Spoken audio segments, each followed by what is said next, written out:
मराठी शाळेला काय तेव्हा असं म्हणजे इंग्रजी इंग्लिश तसलं काय शिकवून नव्हतं. का? हम्म. आता गणित बी इंग्लिश मध्ये आलं या. आणि मग तेव्हा नव्हतं बाया, तेव्हा सगळं मराठी. अगं 10वी पास होऊन मास्तर झाले ती या. आता 10वी पास होऊन होतंय का मास्तर?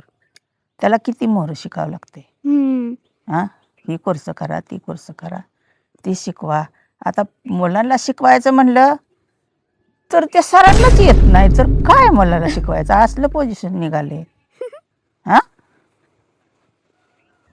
मग काय मुलांना तर म्हणायचे ही पाठाने दप्तर एवढी मोठी वागवायची, ही एक एक पुस्तक.